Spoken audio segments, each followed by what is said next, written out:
우리가 성경을 통해서 영적으로 볼 때 이스라엘 백성들은 하나님께서 많은 백성 가운데 택한 성민이라고 비유하곤 합니다.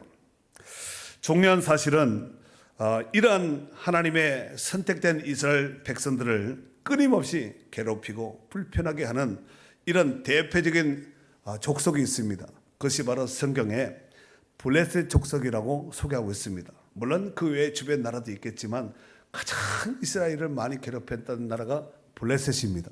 지금도 이스라엘과 하마스의 원뿌리가 가자지구 거기가 결국은 블레셋 땅에 거하고 있는 사람들입니다. 블레셋 나라는 일찍이 철기 문화가 발달되어서 일찍부터 철제 농기구, 철제 무기를 사용함으로 인해서 아주 강력한 이런 나라를 형성했습니다. 더욱이 블레셋 사람들은 골리앗처럼 기골이 장대한 사람들이 많았습니다. 그로 인해서 인접하고 있던 이스라엘은 늘 공격의 대상이 되곤 하였습니다. 특별히 사사들이 치리하던 시대에 엘리 대제사장이 이스라엘의 영적 사역을 담당하고 있었습니다. 영적으로 신실하지 못했던 엘리 시대에 블레셋 나라가 드디어 쳐들어왔습니다. 그때 전쟁에서도 지고 법궤도 빼앗기고 엘리의 두 아들은 전쟁터에서 죽고 그 소식을 들었던 엘리 제사장도 의자에 앉아 있다가 그 소식을 듣고 뒤로 넘어져서 목이 부러져서 죽게 되는 이런 불상사가 겹치게 된 것입니다. 이것을 영적으로 정리해 보면은 신실하지 하나님 앞에 신실하지 못했던 이 엘리 시대는 모든 일들이 안 되고 깨지고 망하고 실패하는 이런 시대였습니다. 이러보건대 하나님과의 영적 관계가 신실하지 못하면 엘리 시대의 어려움과 고통, 이를테면 안 되고 깨지고 망하고 실패하는 이런 일들에서 이런 굴레에서 벗어날 수 없다는 사실을 깨닫게 됩니다. 하지만 엘리 시대가 지나고 사무엘 시대가 되어서는 상황이 완전히 반전됩니다. 사무엘은 여러분 잘 아시다시피 그의 어머니 한나가 생명건 기도로 태어난 사람이 바로 사무엘입니다. 사무엘은 어머니로부터 젖떨어진과 동시에 실로 성전에서 자라게 되었습니다. 그는 비록 어린 사무엘이었지만 당시에 대제사장도 듣지 못했던 하나님의 음성을 들으며 자랐습니다. 사무엘은 이스라엘 백성들을 하나님 말씀으로 철저히 무장시켰고 누구보다가도 기도 많이 했던 하나님의 선지자였습니다. 훗날 이제 블레셋이 또 쳐들어왔습니다. 사무엘은 하나님을 의지하고 오직 하나님 앞에 기도했습니다. 그리고 어린 양 하나를 취하여서 하나님께 번제를 드리며 간절히 하나님 앞에 기도했을 때 하나님께서 블레셋 사람을 치심으로 드디어 이스라엘 백성들이 승리하게 되었습니다. 사무엘상 7장 17절 라마로 돌아왔으니 이는 거기에 자기 집이 있음이니라. 거기서도 이스라엘을 다스렸으며 또 거기에 여호와를 위하여 제단을 쌓았더라. 아멘. 사무엘이 거주하고 있었던 곳은 라마라는 지역인데 바로 블레셋과 이제 전투에서 승리한 뒤에 자기 집에 돌아왔다는 얘기지요. 문제는 이제 전쟁도 끝나고 전쟁도 이겼으니까 모든 문제가 해결되었으니까 집에서 좀 옷 벗고 좀 편하게 쉬어야 되겠다 이렇게 한 것이 아니라 돌아와서 뭘 했다고요? 마지막 절에 보니까 또 거기서 이스라엘 다스렸고 또 거기서 여호와를 위하여 제단을 쌓았더라 그랬습니다. 여러분 성경 안에서 제단을 쌓았다는 말은 하나님 뜻대로 믿음으로 살았다는 말씀과 똑같이 해석하면 좋을 듯 싶습니다. 뿐만 아니라 하나님께서 사무엘이 사는 날 동안 이스라엘을 지켜주심으로 블레셋 사람들이 다시는 공격하지 못했다는 것입니다. 이러건대 나라를 지키는 것은 군사와 막강한 초현대식으로 무장한 무기도 필요하겠지만 궁극적으로는 하나님이 지키시고 하나님이 막아주셔야지만 존재할 수 있다는 것을 깨닫게 됩니다. 시편 127편 1절에 보니까 여호와께서 집을 세우지 아니하시면 세우는 자의 수고가 헛되며 여호와께서 성을 지키지 아니하시면 파수꾼의 깨어있음이 헛되도다 그랬습니다. 여러분, 성을 지킨다는 것은 우리에게 한번 적용을 시켜본다면은 하나님이 나를 지켜주지 않으면은 싸우는 자 수고 다 헛수고입니다.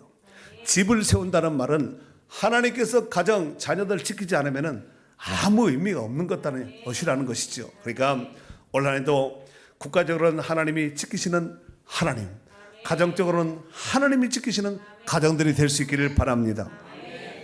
한편 시간이 흐른 뒤에 이제 왕정 시대를 맞이하여서 이스라엘의 통일왕국 시대가 도래되었습니다. 이스라엘의 초대 임금은 베냐민 지파에서 난 기스의 아들 사울이 왕이 되었습니다. 사울 왕이 이스라엘을 치리하고 있을 당시에 또 블레셋이 쳐들어왔습니다. 서로 대치 장소가 어디냐면은 엘라 골짜기입니다. 그런데 블레셋 편에서는 골리앗이라는 장수가 나와서 이스라엘을 위협하는 거예요. 근데 골리앗은 오늘날로 환산해서 키가 어느 정도냐면은 3m가 넘습니다. 그냥 목소리만 큰 것이 아니라 머리서부터 투구로 어린 갑옷으로 각종 중무장 초현대, 당시에는 초현대 최고의 무기를 들고 오지 않았겠습니까? 이 무기 보기만 해도 저쪽에서는 막 그냥 가슴이 선떡선떡할 정도로, 거기다가 골짜기에서 싸웠으니까 여러분, 골짜기에서 큰 소리 치면 소리가 어떻게 될까요? 막 왕왕왕 스피커 같이 막 울리는 거예요. 이걸 막 아침 저녁으로 나와서 야, 이 이스라엘 백성들아, 군사들아, 나를 대항할 수 있는 사람이 있어, 나와봐라, 나와봐, 막 소리 치는 거예요.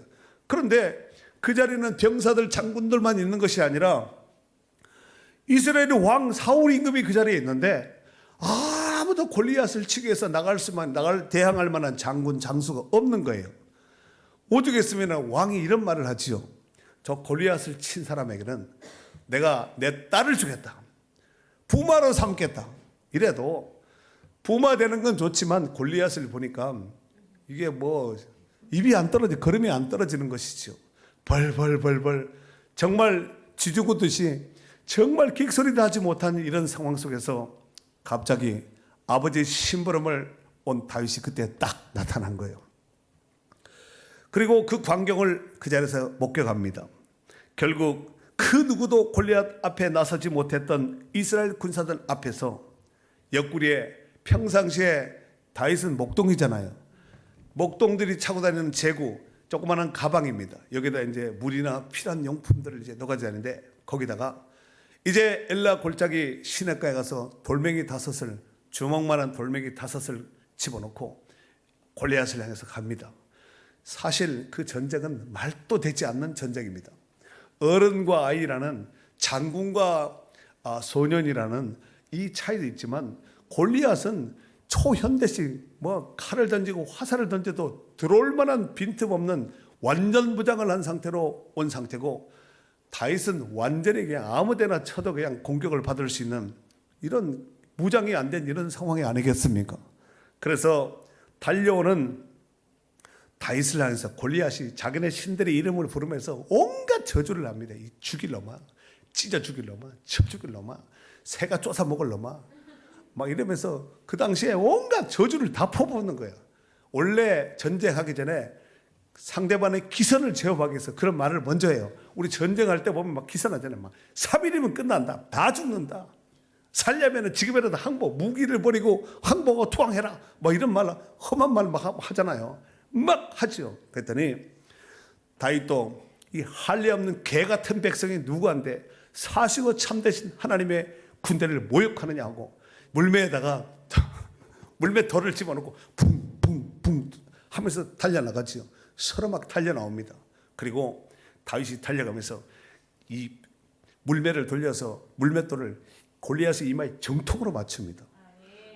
거기 빈틈이 있었던 거예요. 그걸 싹 막았어야 되는데, 선글라스를 끼든가 했어야 되는데 한 방에 간 거예요. 여러분, 다윗이 들고 간 것은 사실 어떻게 본다면은 우리 식으로 말하면 짱돌 들고 간 거예요. 돌멩이 들고 간 거예요. 시냇가에 돌멩이 들고 간 거거든요. 그거 가지고 골리앗을 대항한다는 것은 칼 들고 무기를, 각종 무기를 든 군사들도 어른들도 함부로 하지 못하는 골리앗에 돌 들고 들려가 얼마나 무모한 전쟁처럼 보여요. 그런데 하나님이 사용하시면 됩니다. 골리앗의 이마에 애기 주먹만한 이 물맷돌이 정확하게 정통으로 맞은 거예요. 물맷돌을 돌려서 이걸 돌려서 던지면은 직접 실험한 것인데 그것이 시속 450km가 나온답니다. 시속 450km. 그러니까 잘 이해가 되도록 여러분이 말씀드리면 총알 같습니다. 총알. 돌멩이 총알입니다. 으아! 막 하지 않았겠어요? 이스라엘 백성들 그때 어떻게 했을까요? 블레셋은 어떻게 했을까요? 막 이러지 않았겠습니까? 그런데 그때까지만 해도 다윗이 누군지 무명인 왕도 모르고 사람들을 또 몰라요. 그런데 다윗의 형이 그 전쟁터에 군인으로 참석해 있는 거죠. 그래서 드디어 그 소년이 왕 앞에 불려지게 되었고 네가 누구냐? 그랬더니 나는 베들레헴 출신 유다 지파 베들레헴에서 태어난 이세 아들 다윗입니다. 자기 이름을 밝히죠. 다윗이 눈여겨두지요. 그리고 그 이후에 정말 엄청난 노래 신곡이 하나 태어났는데 그것이 뭐냐면은 사울이 죽인 자는 천천히고 다윗이 죽인 자는 만만이라는 거예요. 그런데 이 말을 다윗이 들으면 좋겠죠. 근데 사울이 들으면 어떻게 될까요? 이건 굉장히 곤란합니다. 결국은 그때부터 다윗을 죽이기로 사울이 혈안이 되어서 쫓아다니는 이런 모습을 보게 됩니다. 자, 그런데 오늘 다윗이 블레셋 장수인 골리앗을 친 것은 그냥 사람 하나 쳐 죽였는가 보다 이렇게 생각하면 안 됩니다. 지금까지는 계속해서 블레셋한테 맨날 깨지는 거예요. 싸우면 지는 거예요. 당할 자가 없는 거예요. 여러분, 이 기골이 장대한 이 가드 지역에 이 골리앗은 가드 출신이거든요. 예? 가드 출신이에요. 그런데 그 동네는 기본이 골리앗만한 사람들이 많아요. 아마도 그 모세에 의하여서 바란 광야에서 보내진 12명의 정탐꾼 40일 동안 가서 정탐하라는 이 소식을 듣고 각 지파에서 대피자들이 가서 정탐하고 돌아와서 보고하지 않아요? 가서 보니까 안악 자손들이 있다는 거예요. 그 사람들 우리가 보기에는 기골이 골리앗 같은 사람을 보고 난 다음에 자기네들 보니까 그 앞에 메뚜기보다도 못한 정말 이건 전쟁을 해선 게임도 안 되는 이런 전쟁을 하게 될 것이라고 아주 포기하고 지금이라도 한 장관을 세워서 돌아가자, 애굽으로 돌아가자 막 선동을 하는 거지요. 그때 여호수아와 갈렙은 아니다. 그들은 우리의 밥이다. 하나님이 우리와 함께 하시면 우리는 넉넉히 이길 수가 있다. 의지를 불태우지요. 이런 상황 속에서 블레셋을 이겼다는 것은 굉장히 상징성이 크다는 것이에요. 그리고 훗날 또 블레셋이 쳐들어왔습니다. 그런데 블레셋이 쳐들어왔을 때 사울 임금은 또 장군들과 장수들과 병사들을 불러 모아서 블레셋 군사들을 맞이해서 싸우기 위해서 이제 길보아 전투에서 큰 혈전을 치릅니다. 얼마나 전쟁이 치열했으면 왕이 죽습니다. 사랑도 죽고 아들도 죽고 전쟁에서 패하고 소망 없는 정말 희망 없는 나라로 전락되고 말았습니다. 한편 사울이 죽고 난 뒤에 하나님께서 이새의 아들 다윗을 이스라엘 왕으로 세우셨습니다. 그때 다윗의 나이가 30살입니다. 그리고 다윗은 헤브론에서 왕이 됩니다. 그리고 7년 반 동안 헤브론 시대를 마감하고 12지파 전체의 지지를 받아서 헤브론에서 왕이 되었을 때는 다윗은 유다 지파거든요. 유다 지파의 왕이 됩니다. 그런데 나중에 12지파의 지지 가운데서 통일 왕국의 제2대 왕 사울 임금 다음에 다윗이 왕이 되었습니다. 통일 왕국이 된 이후에 다윗은 첫 번째 과업으로 여부스의 수중에 있었던 예루살렘의 옛 이름은 여부스인데 이 여부스 사람들이 가나안 땅 가나안 사람 원주민들이 찾아오고 있었는데 이 땅을 전쟁해서 빼앗아 버리죠. 그리고 헤브론에서 예루살렘의 수도를 천도시킵니다. 그리고 가장 먼저 한 것이 하나님의 법궤를 이제 예루살렘에 안착시킵니다. 그리고 명실상부한 하나님의 나라, 하나님이 다스리는 나라를 다윗 자기가 왕이지만 이 모든 실질적인 결정권자는 하나님이시다 하고 신정국가의 기초를 놓게 됩니다. 자, 그런데 어느 날 다윗이 그 좋은 화려한 백향목궁의 모든 것을 누리고 있는데 문득 하나님의 법궤가 휘장 가운데 기브온 산당이니까 건너편 기브온 산당의 휘장 가운데 있는 모습을 보고 마음이 찔렸어요. 나는 이렇게 화려한 백향목궁에 의리의리한 궁에 있는데 하나님의 법궤는 휘장 가운데 천막 가운데 이렇게 쌓여 있는 거예요. 이 모습을 보고 양심에 찔린 다윗이 나단 선지자를 부릅니다.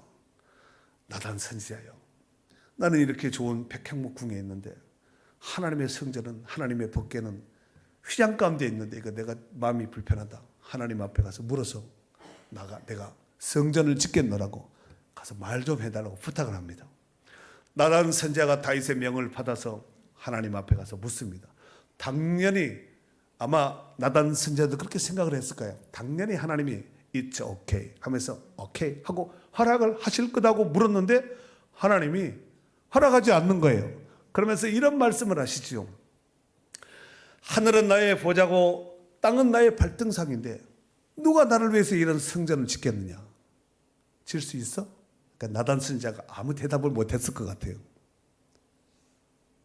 그 대신에 다윗은 피를 많이 흘린 군사인지라 사람을 많이 죽인지라 다윗을 통해서는 짓지 않고 그 아들 평화의 왕이라고 일컫는 솔로몬을 통해서 내가 성전을 짓게 하겠다.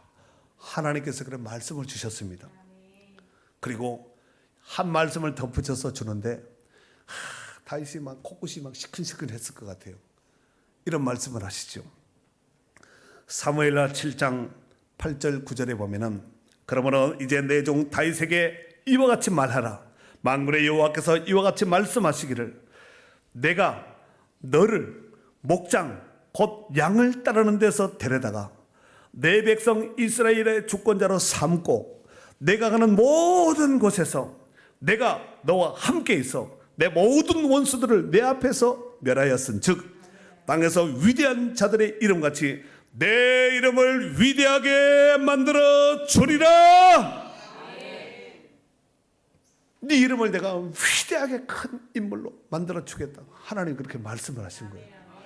이 말씀을 받고 나단 선지자가 다윗에 가서 전했을 때 비록 성전 짓는 것은 자기 대해서는 하지 않았지만 아들 대해서 한다 그랬잖아요.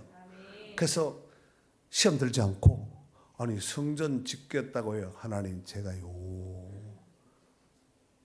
그러면 하나님도 오케이 하셔야 되잖아. 안 돼. 그러니까 안 돼. 성전 짓겠다고 하니까요. 시험 들지 않고 하나님 그래도 감사합니다. 감사한 거예요. 여러분 안 돼 했는데 감사하는 사람이 이거 신앙에 굉장히 성숙한 사람이에요. 되는 것만 할렐루야 할렐루야 하지 말고 안 되는 것도 아멘 할 수 있는 사람이 성숙된 신앙이라는 거예요. 그래서 그 말씀을 받고 마음이 좀 서운했지만 아들을 통하여서 성전 짓겠다는 그 말씀에 아멘 하고 가슴에 담았지요. 그런데 나단 선지자가 전해준 그 말씀 있잖아요. 내가 너를 크게 들었으게 내 이름을 크게 세워주겠다. 아브라함에게 약속하셨던 그 약속의 말씀과 같은 그 말씀을 다윗에게 줬을 때 다윗이 얼마나 마음이 선들선들했을까. 자기는 양치는 목동, 양치기 목동이에요. 양치기 목동은 그 시대 제일 하층에 있는 사람들이 했던 양치기. 집에 거하지도 못하고 온 들녘의 들판에서 나무 밑에서 돌멩이 밑에서 담벼락 밑에 잠자고 양을 치는 짐승과 싸워야 되는 이 하층민들이 하는 것이 양치기거든요. 그런데 내가 너를 목장 곧 양을 따르는 데서 데려다가 내 백성 이스라엘 주권자로 왕으로 삼았다. 그리고 땅에 위대한 자들의 이름같이 내 이름을 위대하게 만들어주겠다 하는 약속을 한 거예요. 다윗이 아마 막 가슴이 벌렁벌렁 했으리라 생각됩니다. 그리고 다윗은 이스라엘을 괴롭혀오던 주변의 나라들을 하나씩 정복함으로써 국토를 점점 확장시켜 나갔습니다.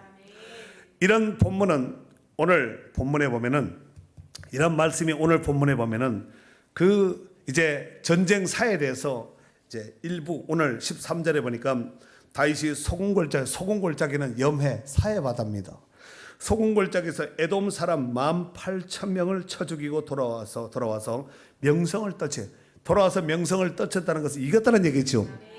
그리고 오늘 메인 본문이에요. 다윗이 에돔의 수비대를 뒀다는 것은 정복하고 그 안에 같은 아군의 진지를 뒀다는 얘기입니다. 온 에돔의 수비대를 두니 에돔 사람이 다 다윗의 종이 되니라. 다윗이 어디로 가든지 여호와께서 이기게 하셨더라 그랬습니다. 자, 그러면은 오늘 본장 8장을 중심으로 뭐 성경 많이 좀 찾아볼 곳이 있지만 시간 관계상 다른 데를 가지 않고 8장 안에서만 좀 살펴보는데, 오늘 본장을 중심으로 다윗의 전쟁상 얼마나 많은 전쟁을 하고 얼마나 많은 전쟁에서 이겼는지를 한번 또 부지런히 열심히 한번 나누도록 하겠습니다. 자, 먼저 이스라엘이 그토록 이스라엘을 괴롭혔던 블레셋의 전쟁에서 승리합니다. 1절 읽어보세요. 그 후에 다윗이 블레셋 사람들을 쳐서 항복을 받고 블레셋 사람의 손에서 메대 간마를 빼앗으니라. 항복. 이 블레셋 사람들은 여지껏 항복한 적 한 번도 없습니다. 엘라 골짜기에서 졌지만 나라가 진 게 아니에요. 그 전쟁에서 진 거지. 그런데 오늘 블레셋이 항복했다는 거, 일본이 항복한 것과 똑같은 거예요. 나라가 망해버린 거예요. 항복했다는 거예요. 박수 한번 쳐요. 이런 항복의 역사를 올 한 해도 이루어낼 수 있기를 바랍니다. 아니, 우리가 항복한 게 아니라 저쪽이 항복한 게 해야 돼. 잘못해가지고 우리가 맨날 항복하고 이러지 말고. 자, 두 번째. 첫 번째, 블레셋 사람과 싸워서 이겼다 그랬어요. 두 번째, 이제 모압 사람들, 요단강 동편쪽에 있는 모압 사람들과 싸우는 거예요. 자, 2절 읽어줘 보세요. 다윗이 또 모압을 쳐서 그들로 땅에 엎드리게 하고 줄로 재어 그 2줄 길이의 사람은 죽이고 1줄 길이의 사람은 살리니 모압 사람들이 다윗의 종들이 되어 조공을 드리라. 이게 뭐예요? 전쟁에서 이제 속국을 삼았다는 거예요. 모압도 이스라엘 괴롭혔던 나라 중 하나가 모압입니다. 다윗이 또 모압을 쳐서 그들로 땅에 엎드리게 하고, 이게 뭐예요? 전쟁에서 치면 다 엎드리는 거예요. 항복이란 얘기죠. 자, 첫 번째 블레셋 사람, 두 번째 모압 사람, 세 번째 소바 사람. 자, 3절 4절. 루옵의 아들 소바 왕 하다데셀이 자기 권세를 회복하려고 유브라데 강으로 갈 때에 다윗이 그를 쳐서 그에게서 마병 1700명과 보병 2만 명을 사로잡고 병거 100대의 말만 남기고 다윗이 그 외의 병거의 말은 다 발의 힘줄을 끊었더니. 아멘. 블레셋을 쳤다는 것은 우리가 이스라엘 지도를 그냥 봤을 때 왼쪽을 쳤다는 얘기고, 모압을 쳤다는 것은 요단강 동편을 쳤다는 얘기고, 여기 보니까 소바 르홉의 아들 소바는 하닷에셀 북쪽을 쳤다는 얘기예요. 그래서 이긴 거예요. 왼쪽, 오른쪽, 위쪽 다 쳐서 이긴 거예요. 그 다음에 아람 사람. 자, 아람 사람과 싸워서 이겼는데 5절 6절. 다메섹의 아람 사람이 소바 왕 하다데셀을 도우러 온지라. 다윗이 아람 사람 2만 2천 명을 죽이고 다윗이 다메섹 아람에 수비대를 두매 아람 사람이 다윗의 종이 되어 조공을 바치니라. 다윗이 어디로 가든지 여호와께서 이기게 하시니라. 아멘. 소바 왕 하닷에셀이 전쟁에서 지니까 옆에 있던 다메섹 아람 사람들이, 다메섹에 거하고 있는 아람 사람들이 옆에 주변 나라죠. 같이 도와서 쳐들어왔지만 요거까지도 하나님이 정리했다는 얘기예요. 그런데 그 아래 보니까 다윗이 어디로 가든지 여호와께서 이기게 하시니라 그랬어요. 하여튼 다윗이 가면 하나님 다 끝내버린, 교통정리를 끝낸다는 거예요. 이런 동서남북 사통팔달에 이기는 역사가 우리에게도 있기를 바랍니다. 마지막으로 에돔 사람, 에돔 남쪽에 있는 사람이에요. 13절 14절 오늘 본문이에요. 다윗이 소금 골짜기에서 에돔 사람 18,000명을 쳐 죽이고 돌아와서 명성을 떨치니라. 다윗이 에돔의 수비대를 두되 온 에돔의 수비대를 두니 에돔 사람이 다 다윗의 종이 되니라. 다윗이 어디로 가든지 여호와께서 이기게 하셨더라. 아멘. 자, 이제 교통 정리하도록 하겠습니다. 블레셋 사람, 블레셋 가자 지구 있죠. 블레셋 사람들이 이 땅이 요게요. 그다음에 모압 사람 동쪽, 그다음에 소바 사람 위쪽 위에, 그다음에 이 아람도 마찬가지고, 그다음에 에돔 사람 요 남쪽, 사해바다 요 남쪽 요. 이렇게 보면 동서남북이 다 되는 거죠. 자, 그러면은 블레셋, 모압, 에돔, 소바, 에돔 사람들과 싸워서 다 이긴 거예요. 그러니까 백전백승 다 끝내버린 거예요. 자, 그러면은 이스라엘의 통일 왕국 시대가 세 왕이거든요. 사울, 다윗, 솔로몬 이렇게 세 왕입니다. 그러면은 땅덩어리를 한번 확인하셔야 돼. 땅덩어리. 자, 땅을 보여주려고 지금 지도를 보여주는데 다시 한번 지도 펴보세요. 자, 요 파란 거 있지, 파란 거. 요게 사울 시대의 땅입니다. 이스라엘 땅. 그다음에 요 약간 요 핑크색 같은 요 땅은 다윗이 활동했던 다윗이 왕으로 치정하고 있었을 때 땅이 바로 요겁니다. 그다음에 요거는 솔로몬이 왕이 되었을 때 확보한 땅입니다. 그러니까 다윗 솔로몬 시대의 이스라엘 땅이 제일 큰 거예요. 유프라테스 강에서부터 여기 에스온 개별까지 여기 완전히 이스라엘 최고였지. 이렇게 큰 땅을 확보한 거예요. 그런데 문제는 이 주변의 나라들, 이집트든 뭐 이쪽의 나라든 꼼짝도 못하는 거예요. 자기들 힘 있으면 공격할 거 아니에요. 공격을 못하는 거예요. 싸우면 지니까. 자, 그렇다면 다윗이 이와 같이 주변 나라들의 전쟁에서 승리할 수 있었던 그 원동력 뿌리는 무엇일까요? 그것은 바로 다윗에게는 이기게 하신 하나님이 함께 하셨기 때문에 그렇습니다. 아까 14절 다윗이 어디로 가든지 여호와께서 어떻게 하셨다고요? 이기게 하신 거예요. 다윗이 이긴 거예요? 하나님이 이기게 하신 거예요? 그냥 읽으면 다윗이 싸우면 잘해서 이겼는가 보다 하는데 그렇지 않습니다. 그런데 여기서 이기게 하셨다. 이기게라는 말이 와요샤라는 단어를 쓰는데 와요샤. 구원하다, 구출하다, 구조하다. 근데 이 문법이 히필 미완료 수동태라는 얘기예요. 그러니까 이긴 것이 자기 스스로 이긴 것이 아니라 칼로 이긴 것이 아니라 히필 누군가가 도와줘서 이긴 거야. 근데 미완료니까 한두 번 이긴 것이 아니라 계속해서 이겼다는 얘기예요. 누군가가 도와줘서 계속 이겼다. 그게 이기게 하셨다는 뜻입니다. 올 한 해도 하나님이 도우시면 됩니다. 우리의 이걸 보면은 우리는 안 됩니다.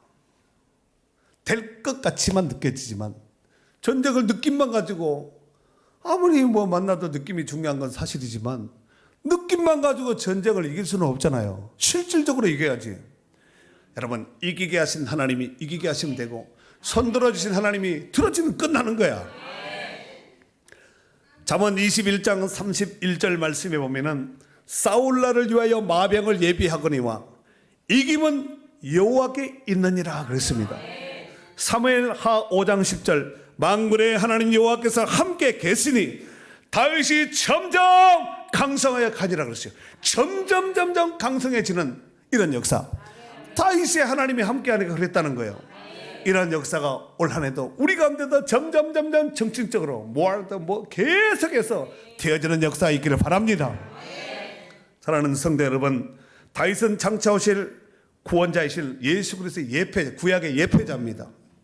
그렇다면 구원의 실체이신 예수 그리스도께서 오셨을 때 하신 사역을 살펴보면 더 큰 은혜가 됩니다. 다윗은 그림자고 실체가 이제 실제인 예수님이 오셔서 어떤 사역을 하셨는가?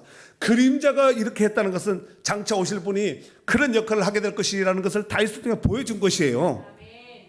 그렇다면 구원자이신 예수님이 이 땅에 낮고 비천한 인간의 몸을 입고 이 땅에 오셨습니다. 그리고 약 3년간의 공생애의 삶을 사시면서 모든 사역 중에 철저하게 사람의 뜻에 의해 움직인 것이 아니라 성부 하나님의 뜻을 따라서 사역하셨습니다.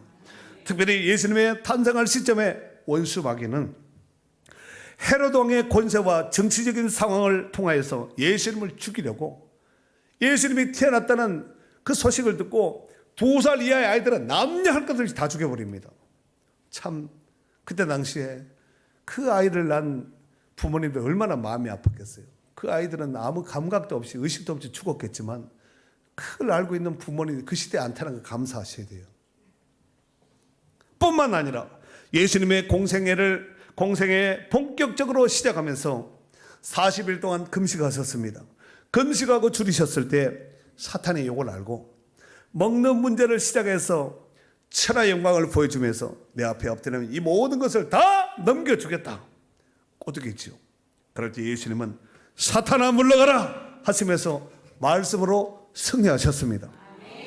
심지어 원수마귀는 정치적 음모와 술수를 통하여서 예수님을 십자가에 못 박혀 죽게 했지만 그로 말미암아서 성부 하나님의 뜻이 이루어졌고 예수님의 부활로 죽음의 권세마저 이기고 부활로 승리하셨습니다. 겉으로 보기에는 정치에 말려서 예수님 죽은 것 같지만 하나님은 그 방법도 하나님이 사용하셔서 결국은 십자가에서 몸찌고 풀려 죽게 하심으로 예수님 오신 목적이 이루어졌다는 거죠. 사랑하는 성도 여러분, 2024년 새해가 밝은 지 오늘 딱 일주일이 된 복된 주일입니다.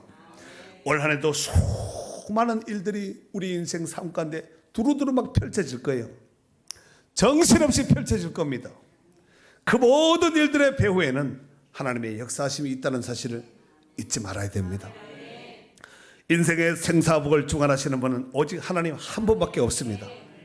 그 하나님이 도우시면, 그 하나님이 함께 하시면 누구라도 함부로 할 수 없습니다. 어떤 연약한 사람이라 할지라도 승리하며 여호와 니스의 깃발을 휘날릴 수 있게 되는 줄 믿습니다. 그렇다면 우리의 이김은 어떻게 이길 수가 있을까요? 바로 예수 그리스도께 가지체는 온전히 연합되어 때 이길 수가 있습니다. 특별히 1년 52주 주일 걸어간 주일 성수하는 예배자로 승리할 수 있기를 바랍니다. 신앙의 정상은 예배입니다. 우리 신앙의 꽃은 팍 핀 꽃은요, 열매 꽃은요 예배입니다. 우리는 구원자 되신 예수 그리스도께서 이기셨듯이, 우리의 구원자 되신 예수 그리스도께서 이기셨듯이 하나님의 자녀된 우리도 모든 삶 속에서 이기는 자의 삶을 살아야 될 줄 믿습니다. 오늘 본문의 말씀을 듣고 이긴 자의 삶을 살기로 다짐하며 결단한다면 하나님이 도와주실 거예요. 부디 2024년 새해에는 지고 밀리고 깨지고 터지고 이런 삶이 아니라 이기고 또 이기는 승리자의 삶으로 승리하시는 축복된 성도들이 될 수 있기를 주님의 이름으로 축원합니다.